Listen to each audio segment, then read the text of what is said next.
Víctor Zimmerman así se expresó. Es de interés de todos nosotros, de todos los senadores, tratar lo antes posible esta cuestión, porque quién no quisiera hacerle una recomposición de los haberes de los jubilados. De esos 5 proyectos, hay 4 proyectos que hablan básicamente de las fórmulas. Y hay uno de Lustó, yo lo dije en la reunión de la comisión, que encara fundamentalmente el sesgo matemático, así lo describe él en su fundamento, y que de alguna manera pretende garantizar de que no se vea perjudicados los jubilados hacia adelante, porque también tenemos que decir que muchísimas veces nosotros decidimos cuestiones que son parches y finalmente siempre los jubilados son los patos de la boda. Esta es la otra realidad. Entonces a mí me pareció muy interesante que podamos tener un trabajo efectivo prontamente, lo más rápido posible. En tanto, el senador de Unión por la Patria, José Mayans, esto dijo. Yo si fuese el gobierno, aceptaría de inmediato el tema que votó diputado y que vota el Senado. Deberíamos votarlo hoy, sin dilaciones. Yo aceptaría, le digo sinceramente, porque además va a beneficiar la ciudad, porque aparte de eso, nosotros le descontábamos el IVA en la canasta básica al jubilado y ahora el gobierno no le descuenta más, le aumentó el impuesto al sector previsional. O sea que basado en eso va a recaudar el 20% más. O sea, sobre 300.000, vamos a ser claritos, le descuenta 60.000 pesos, porque esto todo va para consumo, el jubilado va para consumo. No distrae un peso para comprar nada, eso es para consumo neto. Servicio de noticias, 2 minutos de información. Internacionales. Beril se degrada a categoría 2. Quintana Roo entra en alerta roja por peligro máximo. En conferencia de prensa, el Servicio Meteorológico Nacional informó que el segundo impacto de Beril está previsto para la noche del domingo entre los municipios de San Fernando y Matamoros, Tamaulipas.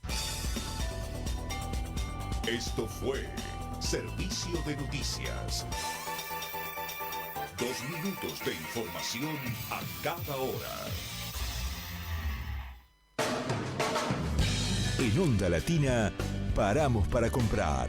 Inicio espacio publicitario.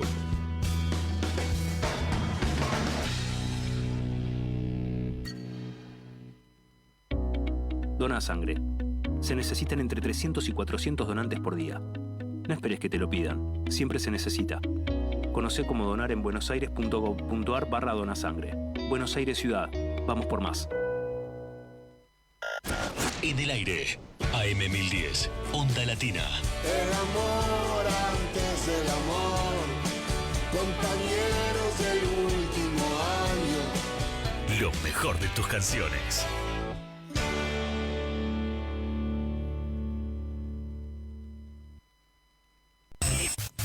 Volvemos a nuestra programación habitual. Volvemos a Onda Latina. Fin de espacio publicitario. Ustedes están a punto de ingresar a la guarida de los zorros. ¿Quiénes son los orcos? ¿Tienen nombre y apellido? Sí, claro, sí, son los populistas, son los kirchneristas. Los viernes a las 14 tenemos un momento de encuentro con la realidad. Aquí, en 1010 AM Onda Latina. Comentarios, entrevistas, notas, el espacio del archivo de la memoria, en fin, lo de siempre, pero mejor. Bienvenidos.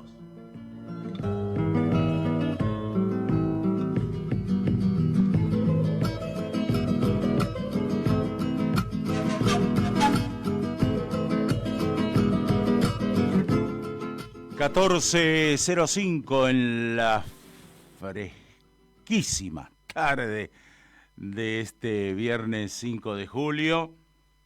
Frío en serio, ¿eh? Y parece que lo que se viene es más.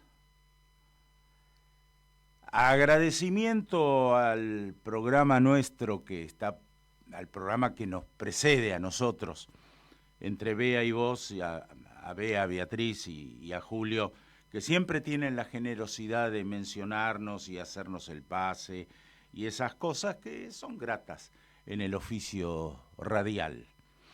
Y además porque, bueno, hacen un programa dignísimo.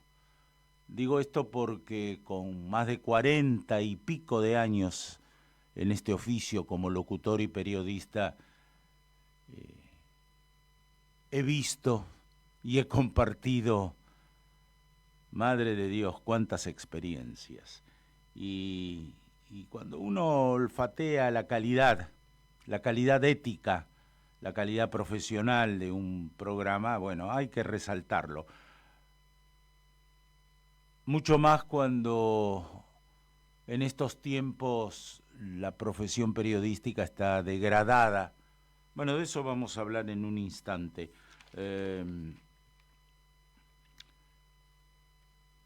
5 meses de gobierno del neofascismo de mercado, que encabeza el presidente visitante Javier Milei, digo visitante porque está de paso siempre acá en la Argentina, país que, saben ustedes, preside, no sé si lo sabían, y está más en el exterior haciendo esas giras curiosas, extrañas, que salen mucha plata, giras que no paga de su bolsillo. En 5 meses de este gobierno, la deuda externa en dólares creció, escuchen bien, en 63.700 millones de dólares. En 6 meses, una decena de empresas grandes se han tomado el olivo, se fueron del país, se rajaron, para hablarlo en criollo, como diría la barra de la esquina. En los meses que lleva este gobierno autodenominado libertario, palabra que han malversado porque libertarios eran los viejos anarquistas de otros tiempos y no esta porquería que tenemos que padecer, que es de ultraderecha. Vamos a decir las cosas con las cartas sobre la mesa, al pan pan y al vino vino, sin cinismos ni hipocresías. Así están dadas las cosas, ¿eh? En estos meses,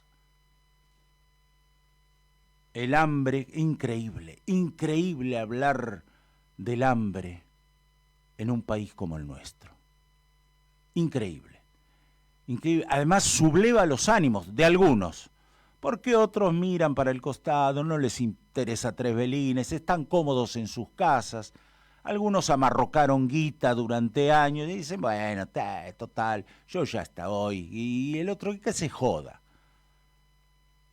Porque lo que se ha quebrado en nuestro país, y desde hace muchos años, me remito a la última dictadura cívico-militar, con los paréntesis necesarios que hubo cuando se reconquistó la democracia. Lo que se ha cortado son los lazos de solidaridad. Ver al otro, entender al otro, sumarse al otro. Porque como dice el poeta en la calle codo a codo, somos muchos más que dos. Salud en el recuerdo, Mario Benedetti.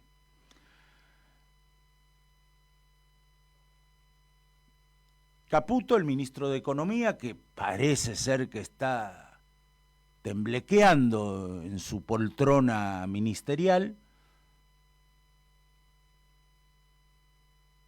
pasó de ser el peor ministro de todos los tiempos, dicho por Milei, al mejor ministro de Economía de la historia, dice el mismo Milei. Quizá contradiciéndose a sí mismo o adecuándose morbosamente a las nuevas realidades.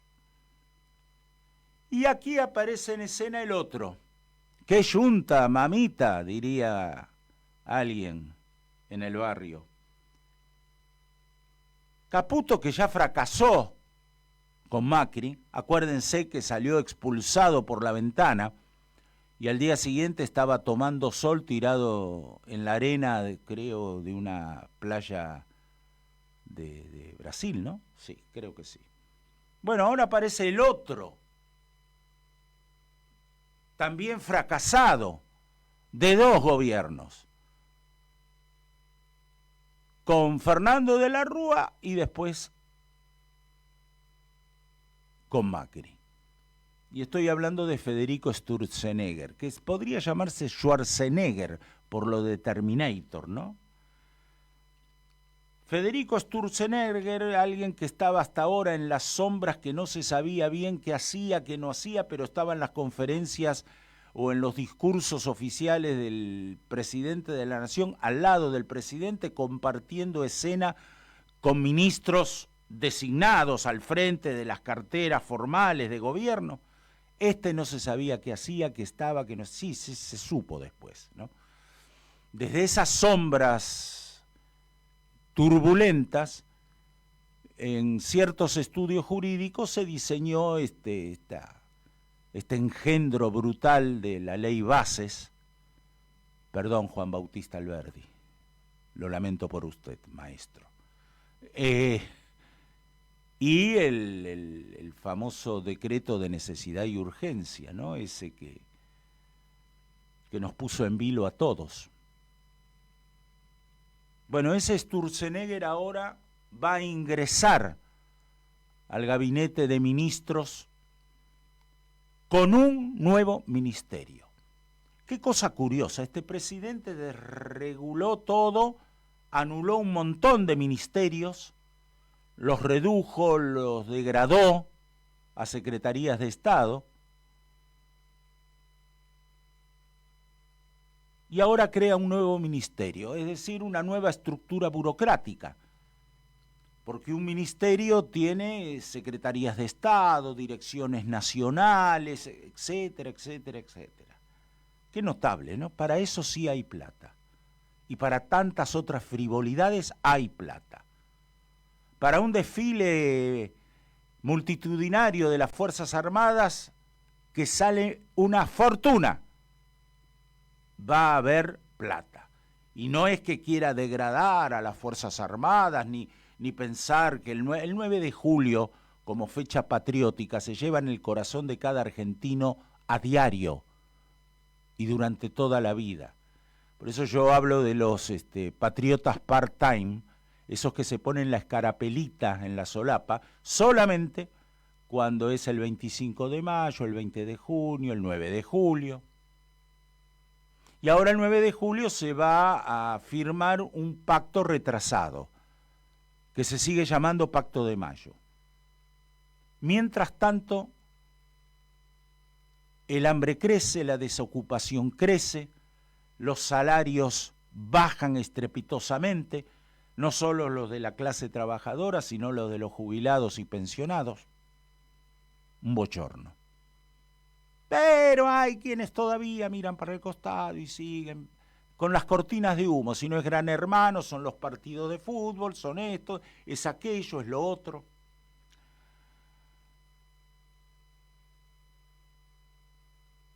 El PRO está despedazado. La interna feroz entre Mauricio Macri y Patricia Bullrich ha tomado estado público, subió a la superficie y veremos cómo termina. Este 4 de julio, ayer, se celebró la independencia de los Estados Unidos. Como somos colonia, todos los cipayos vistieron sus mejores galas y ahí fueron a la residencia Bush, que es la residencia del embajador de los Estados Unidos, Mr. Stanley, a rendirle pleitesía. Claro, si el gobierno se ha alineado en el camino de Estados Unidos-Israel, ¿cómo el 4 de julio no lo vamos a celebrar como si fuera nuestra fecha patria? Miserables cipayos.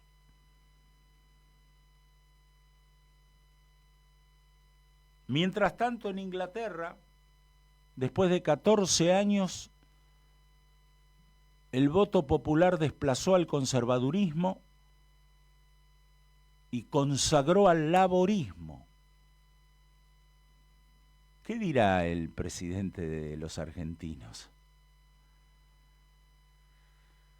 Y por último, lo que quería comentar con ustedes es este periodismo basura que tenemos que soportar.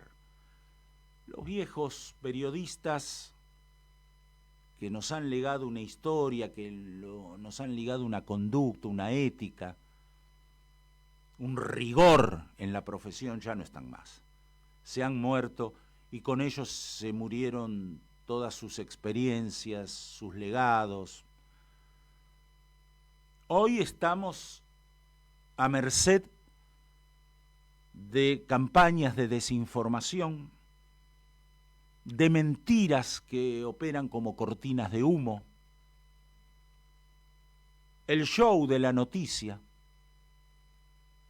para precisamente desinformar, confundir, desorientar, engañar.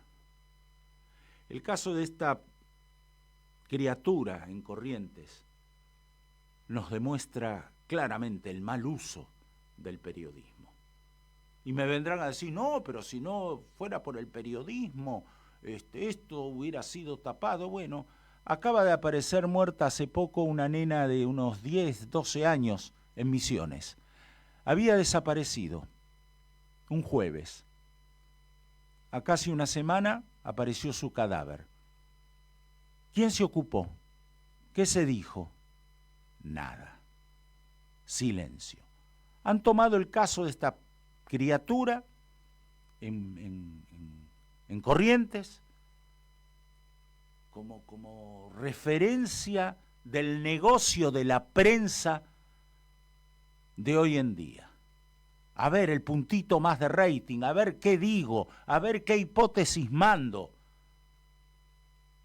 Es abrumador, transmitiendo todos en cadena, abrumador. Pero la criatura no aparece. Y hay un capitán de navío de la Armada que fue hombre de la inteligencia naval, esto no se dice, involucrado hasta el cuello, con su esposa y todo. Hay un comisario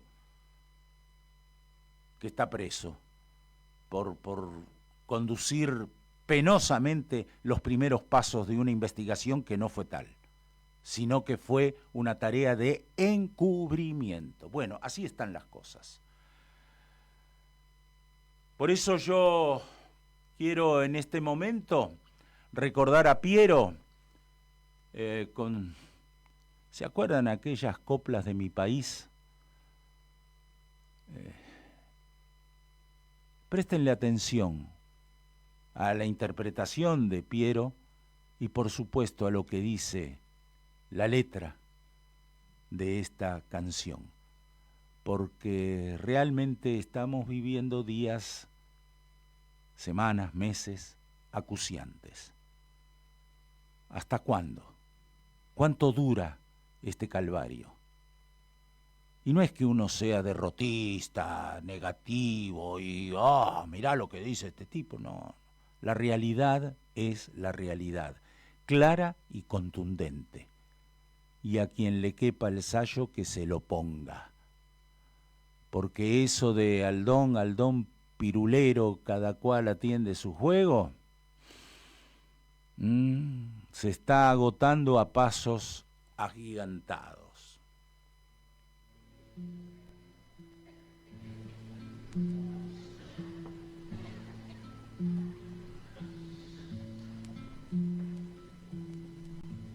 Estoy muriendo de frío, tengo la bronca en la voz, porque esta puerta del río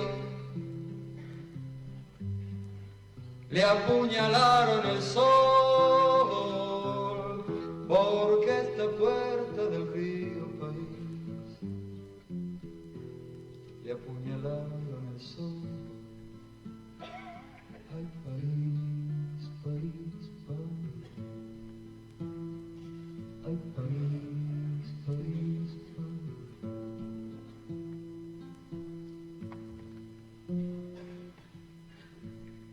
Este suelo tiene un nombre,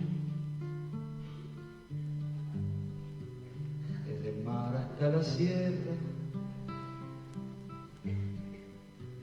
¿Cómo le cuento a mi gente lo que pasa en esta tierra? Pero ¿cómo le cuento a mi gente, país, lo que pasa en esta tierra? País, país, país. Ay, país, país, país.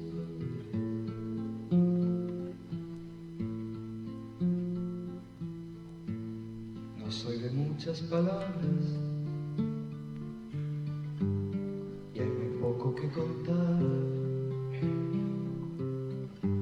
Las cosas se cuentan solas, solo hay que saber mirar. Las cosas se cuentan solas, país, solo hay que saber mirar. Y después, cuando yo canto, que me lo llaman protesta, ¿cómo contar lo que pasa con mi gente y su pobreza? Pero ¿cómo contar lo que pasa, país, con mi gente y su tristeza? País, país, país. Ay, país, país, país.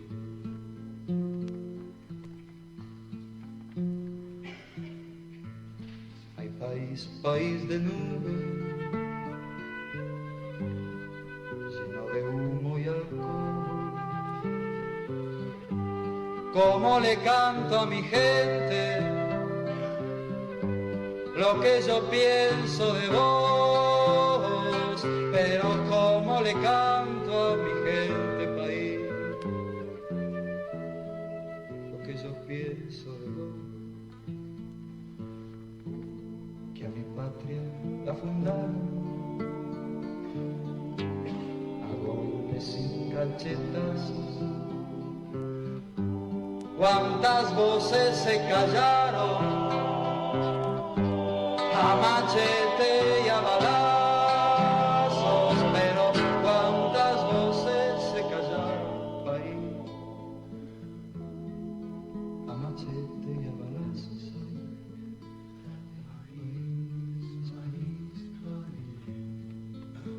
Ay, país, país, país. Ay, país, país, país. Ay, país, país, país. Ay, país, país, país. Ay, país, país, país. Ay, país, país. Siempre por algún motivo, me emociona este tema que marcó mi juventud allá por los años 70. Coplas de mi país, de Piero, por Piero. Hoy se vuelve a hablar nuevamente de ese guarismo llamado riesgo país. Los periodistas, los analistas económicos, los dirigentes políticos tan ausentes como el resto de la sociedad, de lo que nos alarma, de lo cotidiano, de lo que nos pesa con pesadumbre, hablan del riesgo país. Y lo mencionan, pero nadie explica qué es el riesgo país, quién lo elabora y con qué intención se elabora, y si ese guarismo incide o no incide, más allá de lo psicológico, en el devenir del desarrollo económico, que hoy es involución plena. El riesgo país, dice la definición, mide la diferencia que pagan los bonos del Tesoro de Estados Unidos, considerados los activos financieros más seguros, frente a los del resto de las naciones. Como su nombre lo indica, cuando un país es más riesgoso, tiene que pagar una mayor tasa para obtener financiamiento en el mercado. Definición del libro. ¿Te entendió algo? Bueno. Durante las trágicas jornadas del diciembre de 2001, la Argentina tuvo hasta hoy el pico más alto de riesgo país. 6.769 puntos. El riesgo país, en rigor de verdad, es un termómetro que mide la timba financiera, timba con la cual la banca mundial presiona y condiciona a los países que consideran en riesgo ¿qué? Crediticio. ¿Sabe quién calcula el riesgo país? El nuestro, por ejemplo. JP Morgan Chase. GP, ¿cómo le dicen en inglés? ¿Qué me importa? JP Morgan, la banca Morgan en Estados Unidos. Con lo cual es una medición privada. Medición con la cual aprietan a los países por los intereses particulares de la banca internacional, es decir, de la mafia financiera. Sépanlo, eso es el riesgo país. Porque las palabras, y esto el periodismo especializado en economía debiera saberlo, denotan y connotan. La sola mención de riesgo, la palabra riesgo, lleva a pensar que el país está al borde, digamos, de una crisis terminal. Y más aún, cuando ciertos medios de comunicación, por ignorancia, pero más por intereses inconfesables, manipulan la información, la malutilizan, crean lo que decíamos hace un rato: confusión, miedo, desorientación. Así que a no joder, con perdón del término vulgar, con esta cuestión del riesgo país. Porque el riesgo país sirve para inflar y a veces desinflar las presiones de la patria financiera, la de afuera y la de adentro. Quería aclarar esto porque una vez más ahora empiezan a hablar del riesgo país y qué sé yo, y algunos dicen baja, otros dicen sube, y estamos así, en una nube de gases tóxicos. ¿Me ponés por favor la apertura del archivo de la memoria si sos tan gentil?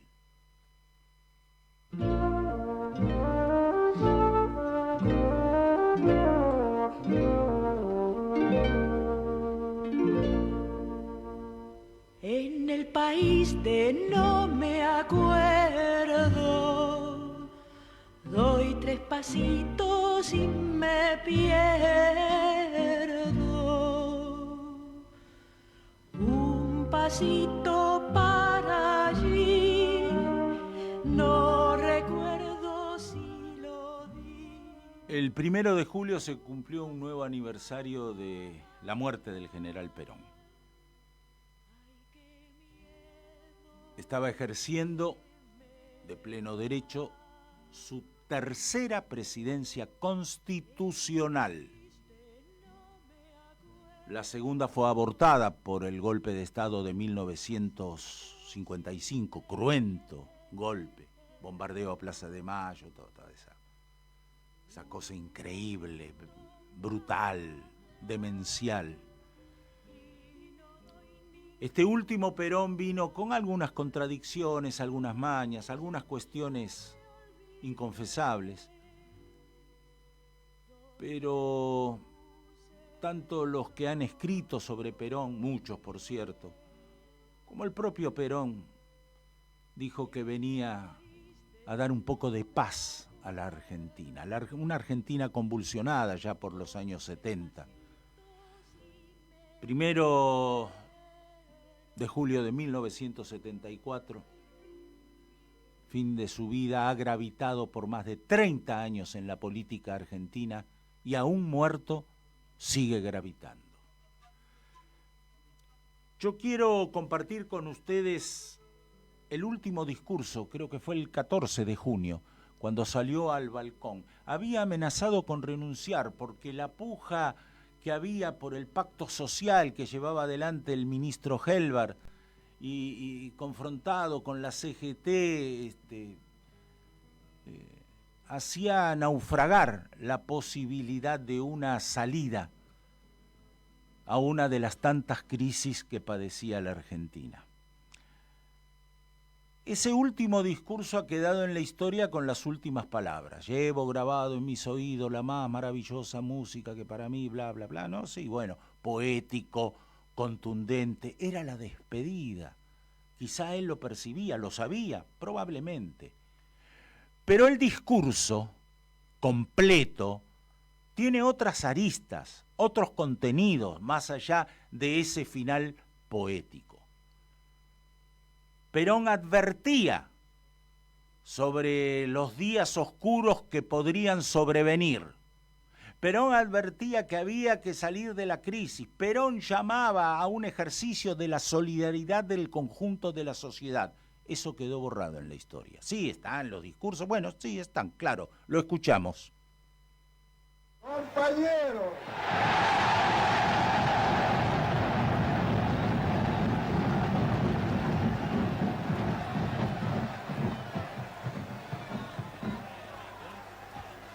retempla para mí el espíritu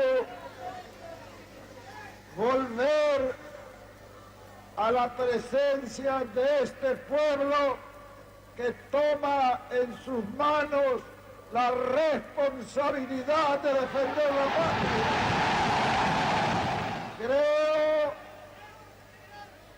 Creo también que ha llegado la hora de que pongamos las cosas en claro.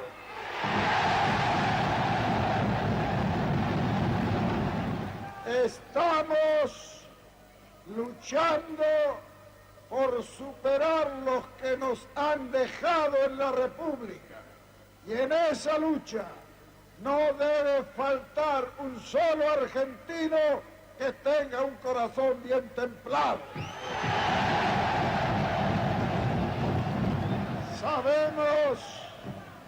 Sabemos que tenemos enemigos que han comenzado a mostrar sus uñas, pero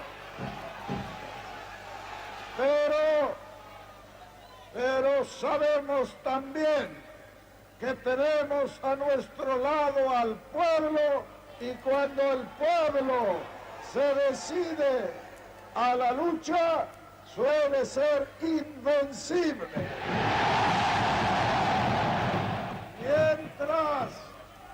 Mientras nosotros no descansamos para cumplir la misión que tenemos y responder a esa responsabilidad que el pueblo ha puesto sobre nuestros hombres, hay muchos que pretenden con el engaño o con la violencia.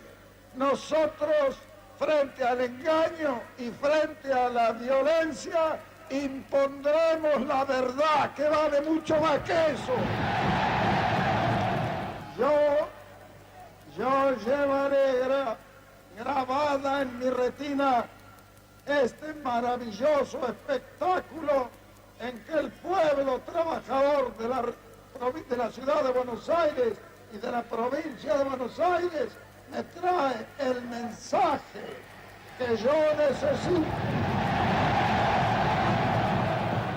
Compañeros, con este agradecimiento quiero hacer llegar a todo el pueblo de la República nuestros deseos de seguir trabajando para reconstruir nuestro país y para liberarlo. Esas consignas, que más que mías son del pueblo argentino, nosotros las defenderemos hasta el último aliento. Finalmente, compañeros, les agradezco profundamente el que hayan llegado hasta esta histórica Plaza de Mayo. Yo llevo en mis oídos la más maravillosa música que para mí es la palabra del pueblo argentino.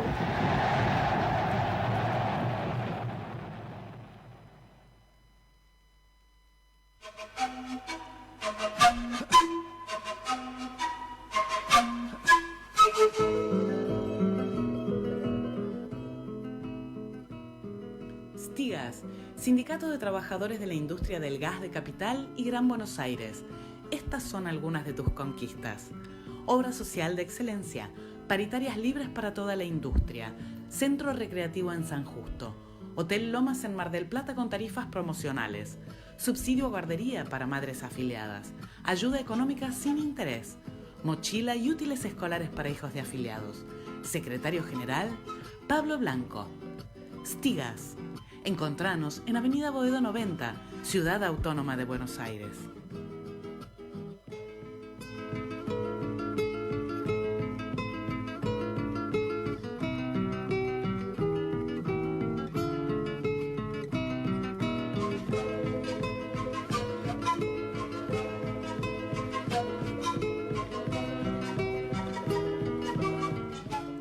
Dijimos en el táctico estratégico avance que tenemos entre lunes y martes por YouTube de nuestro programa, que probablemente íbamos a tener una grata sorpresa. Arnaldo Goenaga, muy buenas tardes. Buenas tardes, Leonardo Busquet. Buenas tardes, María Rosa. ¿Cómo va la vida, viejo? Que nos tuviste un poco alterados, quiero decirte. Me han buscado, pero la ciencia me ha rescatado, así que sigo en pie y batallando. Bueno, yo quería convocarte para que, sea este el preludio de que nos permita dentro de algunos viernes probablemente contar ya con tu necesaria presencia en el programa. Lo necesito yo también. Mira. Es un desahogo que en esta batalla cultural que estamos dando en la Argentina, por no decir en el mundo, pero en la Argentina que nos corresponde, es más que necesario las voces para la discusión y para el entendimiento. El entendimiento con los que son similares y la discusión con los que son antagónicos. Arnaldo, la intención nuestra no es solo saludarte, ver que estás de este lado de la vida, o sea, te has propuesto seguir de este lado de la vida, no solo eso, que nos gratifica, imagínate de qué manera, sino porque, recién decíamos y escuchábamos el último discurso del general Perón, aquel 14 de junio, cuando marcó, quizá, no sé, sin saberlo, quizá sí, sabiéndolo, que se despedía de su pueblo y que la historia rescata solo el final poético, decíamos, de llevo grabado en mis oídos la más maravillosa, siempre lo escuchábamos, pero escuchamos en su totalidad el discurso. Y el discurso de Perón, aquel 14 de junio, que culmina con el recurso poético del orador, tiene un contenido mucho más profundo, ¿no? Aludía a los enemigos que quizá en lo que va de los 50 años no hayan cambiado mucho, ni de nombre ni de metodología. Pero Perón advertía eso, advertía que había un pacto social llevado adelante por Helvar y por la CGT, que no podía naufragar, e insistía con los enemigos. Yo quiero un recuerdo tuyo de aquel Perón que se despide, de aquella situación también dramática en la vida de los argentinos, no solo porque un mes después moría Perón, sino que la situación, la tensión social, la crisis económica, las intenciones de Helvar de salir adelante buscando mercados internacionales, como se decía en aquella época, tras la cortina de hierro. En fin, ¿cómo vivías vos, militante político de siempre, esa realidad de aquel entonces? Lo primero, tuve la suerte de estar en la plaza ese día. Yo estaba en el gobierno de Salta y por trámites tuve que venir a Buenos Aires, y justo vino la convocatoria boca a boca, digamos, de la concentración, y verlo a Perón en la Plaza de Mayo junto a una reunión, digamos, no organizada, sino espontánea. Éramos miles y miles, con una disciplina y una, digamos, una amistad entre cada uno de los que estábamos ahí escuchando.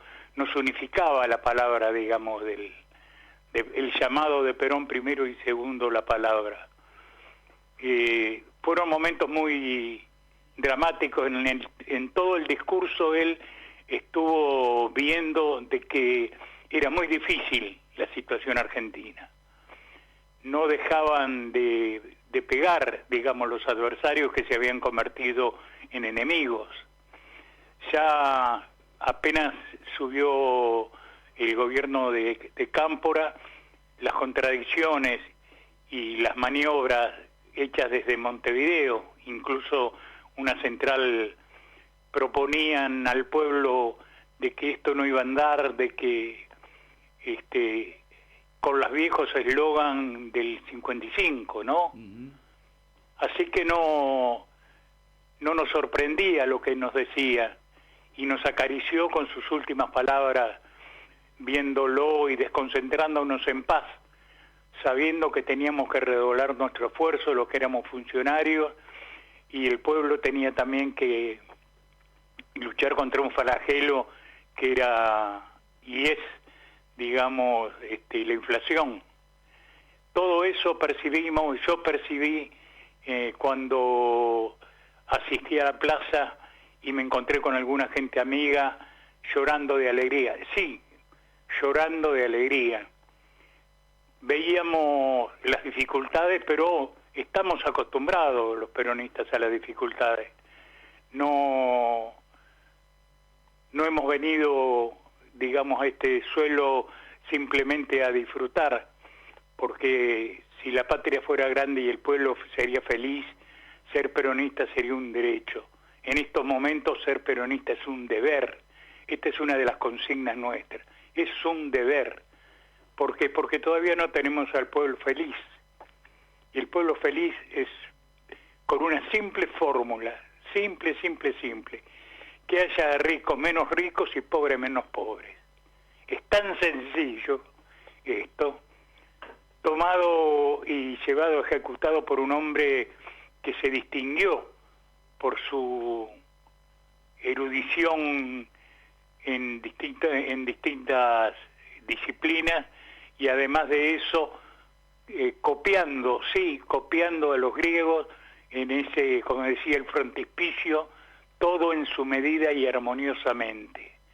Todo en su medida y armoniosamente. Nos hacía, y después nos tiraba, cuando avanzábamos nos tiramos, ni apresurados ni retardatarios.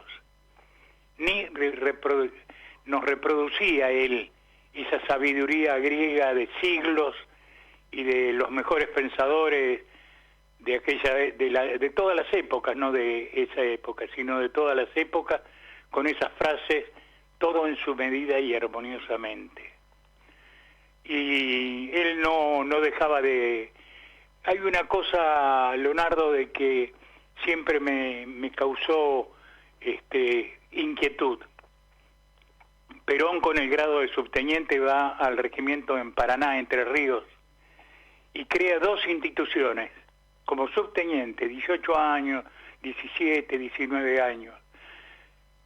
Crea un club de boxeo, que era un deporte que él le encantaba y participaba, y obras de teatro, un teatro. 2 cosas supuestamente mirándolas son antagónicas. ¿Qué tiene que ver la fuerza y la brutalidad del boxeo con la delicadeza y el pensamiento del teatro? Y ese era Perón. Marcaba las 2 cosas y les dominaba perfectamente. Ese era el pensamiento de un jovencito de 18, 19 años con el grado de subteniente. Y ese es el Perón que encontramos en una línea en Plaza de Mayo ese 12 de junio. Qué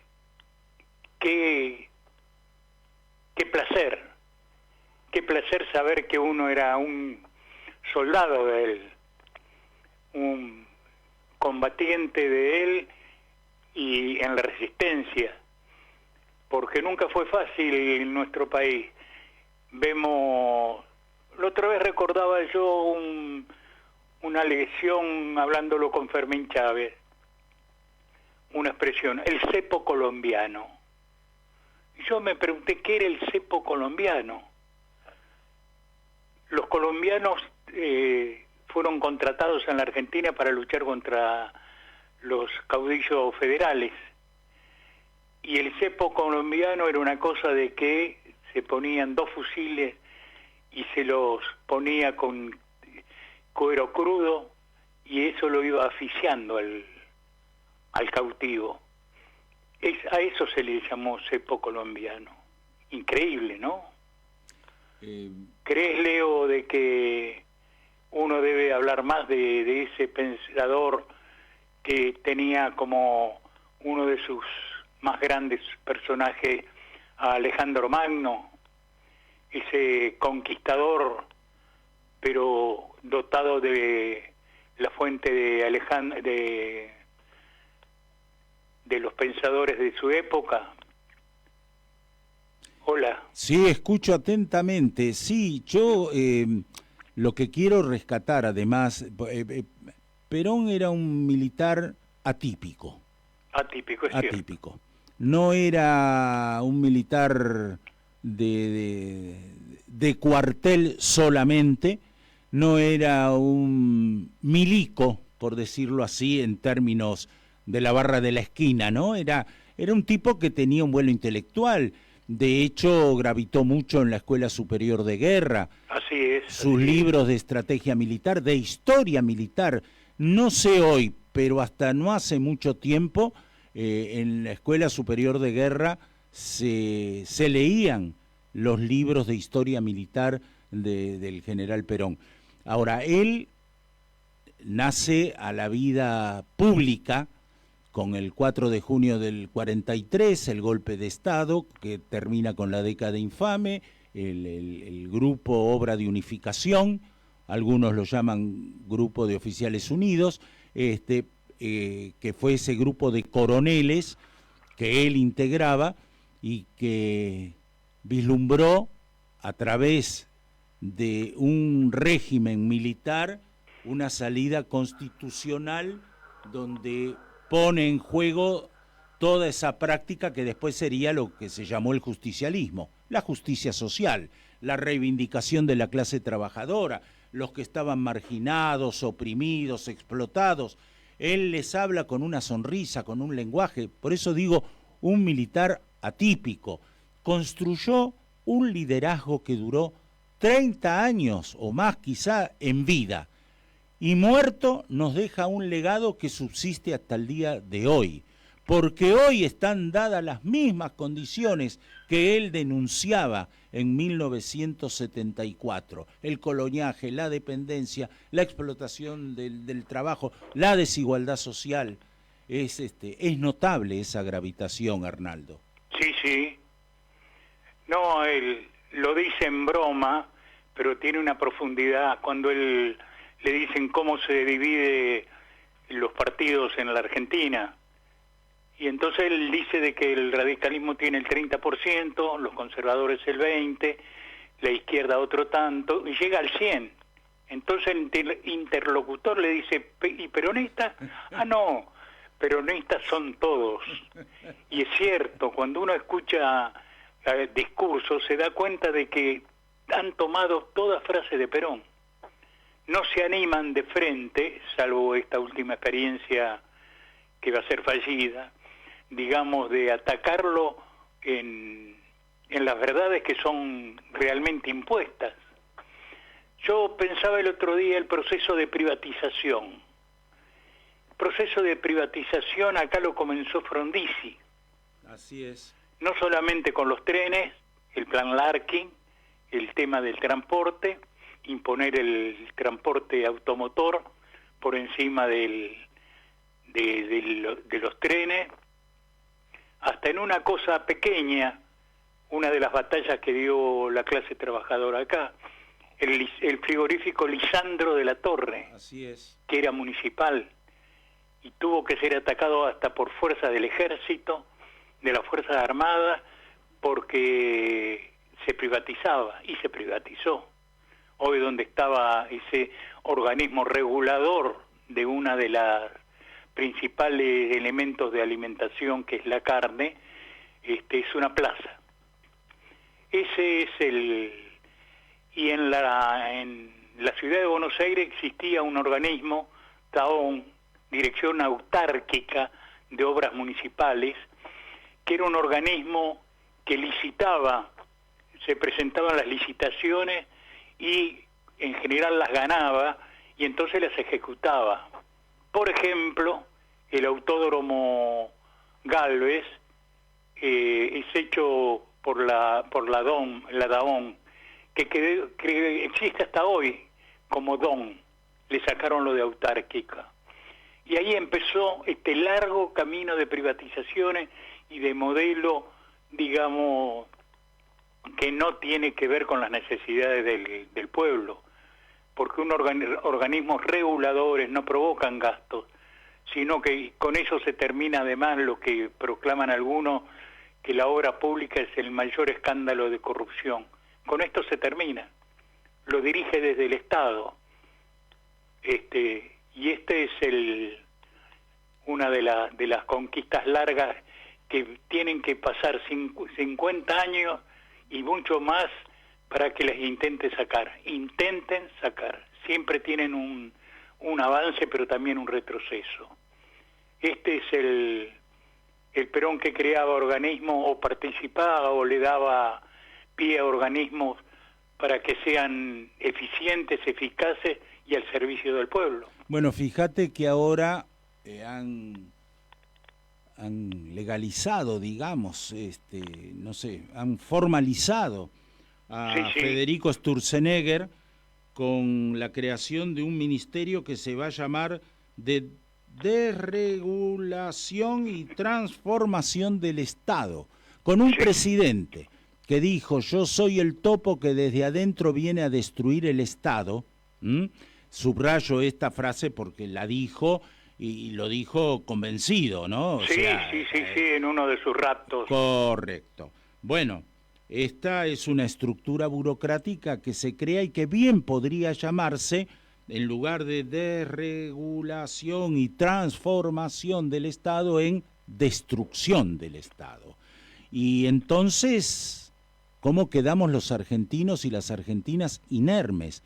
Quieren realmente destruir el Estado, pero yo además aplico una mirada hipercrítica a las clases dirigentes que están en la oposición, porque es hora, querido mío, de sacudir la modorra y comenzar un enfrentamiento frontal contra esta devastación, me parece.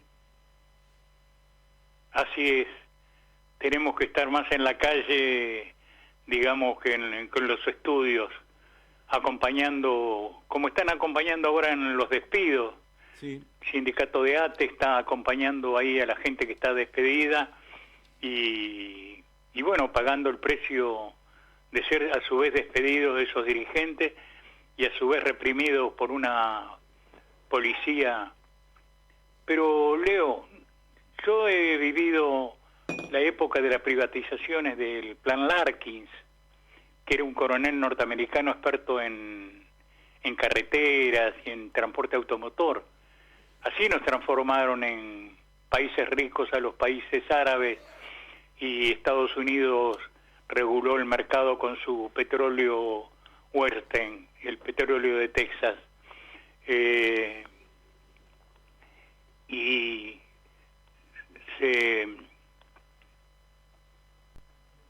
se jactaba de que iban a hacer, ¿y qué logramos? Una polución mucho más grande, la destrucción de elementos no renovables como son el petróleo y el gas, y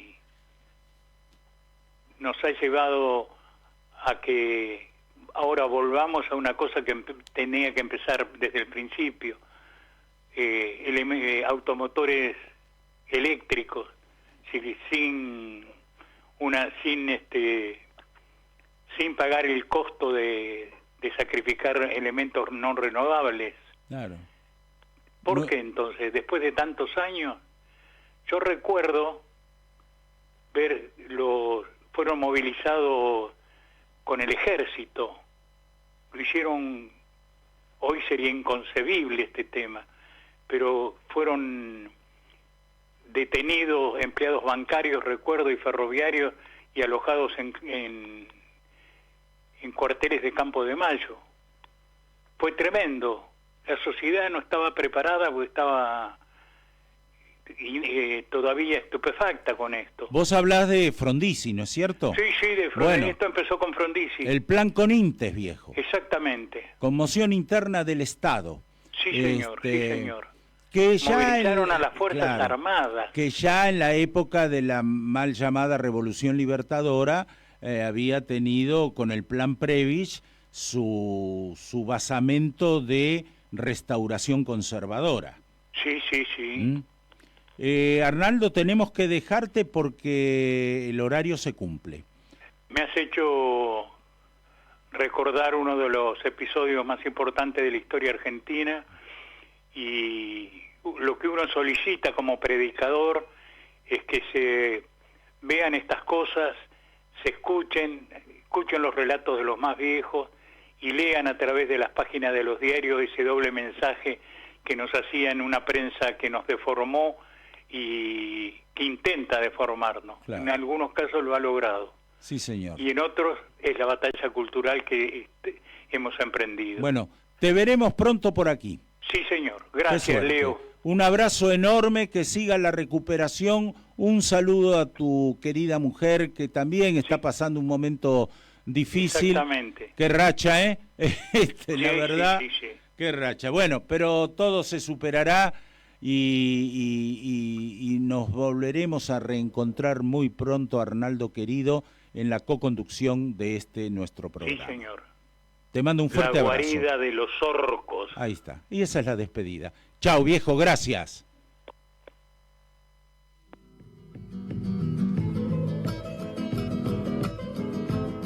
Y ahora nos vamos nosotros. Cumplimos un viernes más. Mi nombre es Leonardo Busquet. Que tengan un buen fin de semana. Abríguense. La calor se fue. Y el frío intenso se ha desparramado, por lo menos en esta ciudad de Buenos Aires. Así que cuídense. Nos vemos el próximo viernes a las 14:05, aquí, como dijo Arnaldo Buenaga, en la guarida de los orcos. Chao. Gracias y que la pasen bien. Pese a todo, claro.